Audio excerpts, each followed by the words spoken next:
আমরা আগেও দেখেছি, আমরা ৭১ সালে দেখেছি, আমরা ৮৬ সালে দেখেছি, আমরা ৯৬ সালে দেখেছি, এমনকি বিগত নির্বাচনের সময় আপনারা দেখেছেন যে যাদের বিরুদ্ধে বা যারা দেশটাকে অন্যদিকে নিয়ে যেতে চেয়েছিল, আপনারা এবং আমরা একসাথে যাদের বিরুদ্ধে তো না, প্রতিপক্ষ হিসাবে আমরা নির্বাচনের সময় কাজ করেছিলাম।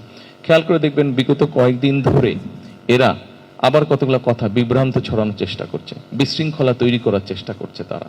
সেই জন্য আমি বলছি যে আমরা যে একসাথে কাজ করছি, দেশটাকে যে একটা সঠিক রাস্তায় আমরা নিয়ে আসার জন্য চেষ্টা করছি, এখানে আমরা নির্বাচনের আগে যেভাবে একসাথে কাজ করেছি, আপনাদের কাছে আজকে হুজুরের দোয়া নিয়ে আমি বলতে চাই, আপনাদের সকলকে আমি অনুরোধ জানাতে চাই যে আমাদের আগামী দিনগুলোতে আমাদেরকে একসাথে থাকতে হবে।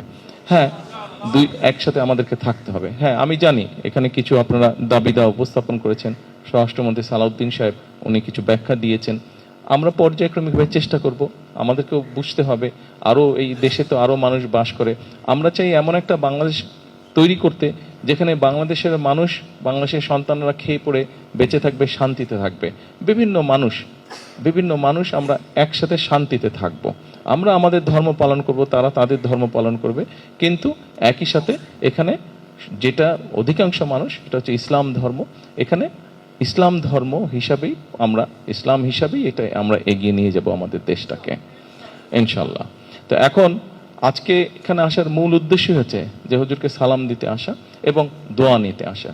দোয়াটার মূল বিষয়টা হচ্ছে এই যে আপনাদের সামনে সংক্ষেপে যে কথাগুলো বললাম, যে বিভ্রান্ত বা বিশৃঙ্খলা সৃষ্টির যারা চেষ্টা করছে, এরা যাতে বিশৃঙ্খলা তৈরি করতে না পারে, আমাদেরকে দেশের মানুষের জন্য কর্মসংস্থানের ব্যবস্থা করতে হবে, মানুষের চিকিৎসার ব্যবস্থা করতে হবে, হাসপাতালগুলোকে ঠিক করতে হবে, আমাদের শিক্ষার ব্যবস্থা করতে হবে, রাস্তাঘাট স্কুল কলেজগুলো আমাদেরকে ঠিক করতে হবে, বিভিন্ন জায়গায় ব্রিজ কালভার্ট আছে এগুলো ঠিক করতে হবে।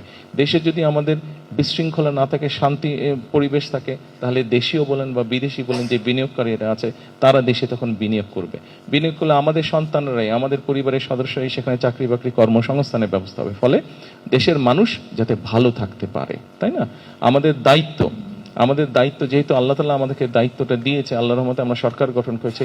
এই সরকারে কিন্তু আপনারা হয়তো সরাসরিভাবে সরকারে নেই, কিন্তু আপনারা সরকারের সহযোগী হিসাবে আছেন। সেই জন্য সরকারের যেই দায়িত্ব, দেশের মানুষকে সঠিক পথে পরিচালিত করা, দেশকে সঠিকভাবে সেই দায়িত্ব কিন্তু সদা আমাদের একার না। আমরা নির্বাচনের আগে যুদ্ধ করেছি একসাথে, নির্বাচনের পরেও আমরা ইনশাল্লাহ দেশ গঠনের কাজ করব একসাথে। আজকে আসুন আমরা কাজ করি সেই কাজ, যেই কাজের ফলে মানুষ ভালো থাকতে পারবে, নারী পুরুষ নির্বিশেষে সবাই শান্তিতে থাকতে পারবে, ভালো থাকতে পারবে। আমরা শান্তিতে থাকতে চাই, আমরা ভালো থাকতে চাই, আমরা সবাইকে নিয়ে চলতে চাই এবং দেশটাকে আমরা সামনের দিকে নিয়ে যেতে চাই। দেশটা যদি ভালো থাকে, আপনি আমি যেমন ভালো থাকবো, আমাদের ভবিষ্যৎ বংশধর, আমাদের সন্তানরাও ভালো থাকবে। এটাই আমাদের